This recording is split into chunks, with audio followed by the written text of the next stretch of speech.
Escândalo Master já impacta os números de Lula, avalia diretor da Paraná Pesquisas. Para ter os números na mão, né? O Lula vai tomar um pau nessa eleição. Vixe, Maria. É o fim do PT. Vai ser o fim que o PT não vai acabar. Vai ser um marco no fim do PT. Um marco no fim do PT. Mas assim, um marco. Ontem teve uma postagem do Breno Altman, até comentei, chamando basicamente de tchutchuca, né? O Breno Altman, pra denunciar umas coisas, ele é o tigrão. Pra outros é tchutchuca. Aí ele tá falando que a esquerda, ela começou a ser destruída já na década de 20 com a criação da escola de Frankfurt. E onde vem a ideologia woke e várias tantas outras coisas. E aí eu postava lá aquele eterno print dos militares, daquele dossiê de 89, mostrando que Lula foi se encontrar com Peter Bell, né, vice-presidente de americano, que Peter Bell foi caído do FHC, era diretor da Fundação Ford. Eu falo, cara, isso jamais aconteceria sem a cria do Golbery, né, o Lula. Então, tudo que tá acontecendo, o Banco Master, crise internacional, a esquerda indiscreta, a própria gente do woke, ninguém aguenta mais. Lula vai tomar um pau, Lula tá desesperado.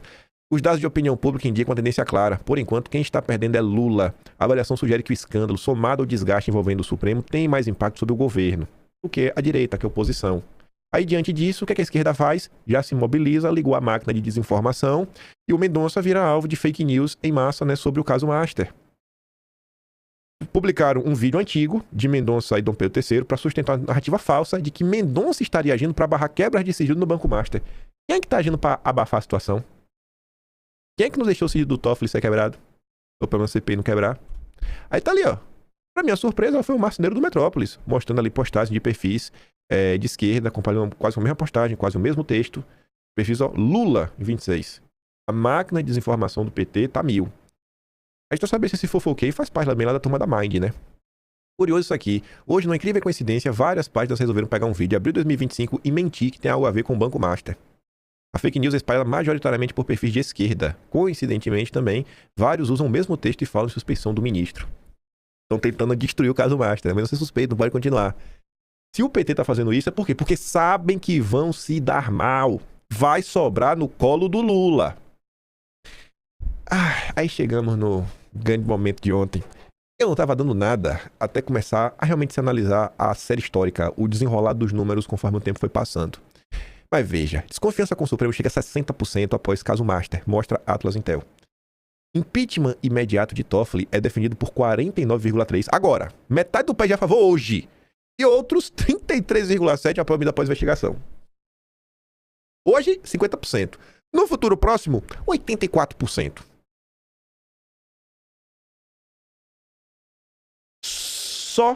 Somente apenas 12,8% são contra. É a pequena massa de petistas que você ainda tem. 12,8%. Os fanáticos. Vamos lá. Caso Banco Master é conhecido por mais de 97% dos brasileiros.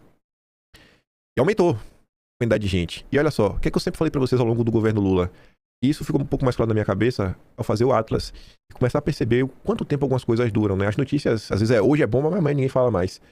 Os grandes casos que realmente causaram confusão, eles, no mínimo, têm que cruzar a linha das 120 horas, que são 5 dias. Eu falo, gente, cruzou a barreira das 120 horas, pode notar, virou crise, gerou desgaste e o Brasil acaba sabendo por que fura a bolha. Pessoal, o caso do Banco Master tá pegando pra valer, tá com força desde novembro do ano passado. Com força desde novembro do ano passado. Com força.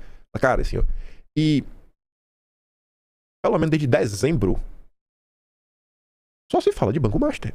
Tá num novo nível que não teve nada durante essa era, nem 8 de janeiro, trama golpista, nada que ocupou tanto tempo o noticiário como o Banco Master. E eu te falo isso com base aqui nos números. Por quê? Porque eu acompanho as coisas, separo as coisas, e eu tenho uma tabelinha de Excel que mostra, mais ou menos, como a gente dividiu os assuntos ao longo do mês, e eu, mesmo que o assunto eu não tenha tempo de comentar no mês, eu acabo colocando no Atlas. Ele vai pro Atlas, tipo as coisas do Lulinha. A gente não tá comentando nada do Lulinha, mas tá separado pra entrar no Atlas. Mas mesmo assim, mais da metade do Atlas desse mês agora, de março, vai ser sobre o Banco Master. Já comecei a organizar isso. Então não tem como um caso dessa proporção não ganhar destaque. A gente tá diante do que foi o Mensalão, do que foi a Lava Jato. Aí tu acha que isso não tem como cair no colo do Lula? E tem um monte de bocó aí gritando, preocupado com a união da direita. Ao todo, 74,7% afirmam conhecer detalhes do escândalo do Master, enquanto 22,9% dizem já ter ouvido falar. Esse pessoal que a gente tem que ir atrás. Dentro desse grupo de 22,9%, nem todo mundo é petista, mas a maior parte é. ou pelo menos vota no Lula, porque a gente é desinformada. A pessoa bem informada não vota no PT. Então essas pessoas que estão vindo falar porque não assiste TV ou só ver com entretenimento, mas está no lugar que você trabalha, no lugar que você frequenta, na sua vizinhança, é achar, converter esses votos. Aí começaram as análises em torno disso. Eu peguei tudo do Estadão porque quando tem uma pesquisa, o próprio jornal fez, acho por coerência, né? Vocês investiram e gastaram para essa pesquisa, vamos ver o que vocês colocaram. Até porque os jornalistas recebem de antemão, né? Os textos deve ter ao longo do dia de hoje análises de outros jornalistas, de outros portais, porque acabaram recebendo assim, os dados só ontem, né? Quando saiu a pesquisa, o Estadão já tá com tudo pronto. O Leal escreve: Master estraçalha imagem do Supremo e corte prova do remédio amargo que já afetou as Forças Armadas. A notícia de um resort de luxo que une Toffoli e o Paquito, e a revelação de que este último também contratou a mulher de Dom Pedro III, circulam há algum tempo e o retrato do estrago está posto. A imagem do Supremo vai ladeira abaixo com a ponta pesquisa atualiza Intel Estadão. A série histórica de levantamento grita, mostra que a curva descendente da confiança no Supremo disparou em agosto do ano passado. Naquela época, já se sabia das ligações de Paquito com a família Moraes, depois vieram as notícias do banqueiro, também as voltas com Dias Toffoli.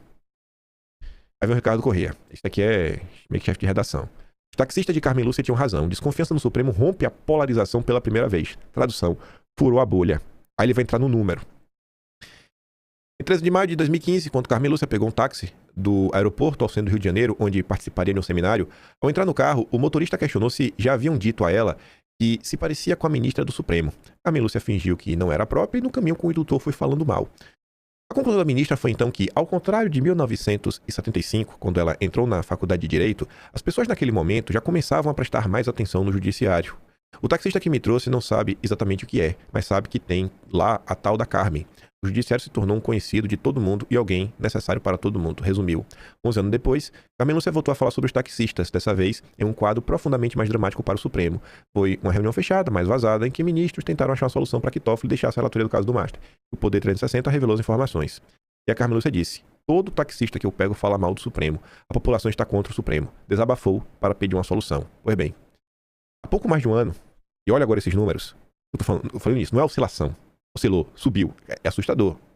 Em fevereiro de 2025, eram 49% os brasileiros que confiavam na corte. Você tinha mais pessoas que confiavam no Supremo do que de pessoas que desconfiavam. Era um empate técnico. Agora, após a avalanche de revelações do caso Master, a desconfiança saltou para 60%. E a confiança caiu para 34%. Reduziu 15% a confiança e aumentou 13% a desconfiança. Isso é muito grande. Passou da metade. Mas passou e muito. E esse 60%, gente, não é só bolsonarista. Não é só o eleitor de centro. Já tem uma parte da esquerda, principalmente aquela esquerda não lulista. A crise é generalizada. A maioria reprova o Supremo em todas as frentes, com destaque para os 63% que consideram ruim ou péssimo a atuação da corte no combate à corrupção. O caso Master é um exemplo evidente disso. O Toffoli, olha só, o antigo relator do caso e que negociou um resort com a turma do Paquito, há uma avaliação positiva de apenas 9%. São 9% de petistas no país. Contra 81% de conceito negativo. Até petista. Tem nesse 80% de gente que é petista que já tá vendo o Toffoli com maus olhos. Em agosto do ano passado, os índices eram 30% e 50% respectivamente. Olha isso aqui. O Toffoli saiu de 50% de desaprovação para 81%. A aprovação era 30%, caiu para 9%. E vocês lembram essa semana agora? Acho que foi quarta-feira. Eu trouxe um texto aqui da Folha de São Paulo e falei: pessoal, tem algo aqui nesse texto que tá além. E é muito bom. Aí eu abri, mostrei os comentários do texto. Eu falei: gente, vocês sabem o perfil das pessoas que acompanham a Folha de São Paulo. Todos os comentários são críticos ao Supremo. Que era aquela matéria da Luísa Martins que falava que o Fachin estava isolado. Aí eu tenho o feeling, né? O feeling, eu olhasse pra coisa e falei: gente, eu leio isso aqui todo dia, bicho, tá diferente. São as minhas análises qualitativas, eu não tenho as porcentagens. Mas quando eu pego a Folha de São Paulo, que normalmente todo mundo defende o Supremo, eu abro, leio os comentários, tá todo mundo criticando o Supremo, a percepção na sociedade tá mudando. Mas calma que o Toffoli ninguém liga. Outro ministro envolvido, Alexandre de Moraes, o maior crápula deste país. Enfim, em razão de ainda não ter o apoio de rivais figadais de Jair Bolsonaro, ainda assim está numa posição crítica. Também no seu caso houve mudança abrupta e descolou sua aprovação da polarização. Em agosto do ano passado, era empate técnico, 49% positivo, 51% negativo. Agora são 59% que reprovam ele e só 37% aplaudem. Não é qualquer mudança. Daniel Vorcaro é um herói nacional. Olha o que o Paquito conseguiu fazer. Vendeu foi pouco CDB, viu? Não vou nem mais pedir pro irmão do Constantino devolver o dinheiro. Quer dizer, pedir pro Constantino, pedir pro irmão devolver. Nem precisa mais, Constantino. Tá bem pago, tá bem pago. Curta aí, vá. Curta doidado. Mas se quiser devolver, seria bom, viu? Porque tem muita gente que tá ficando prejuízo, viu?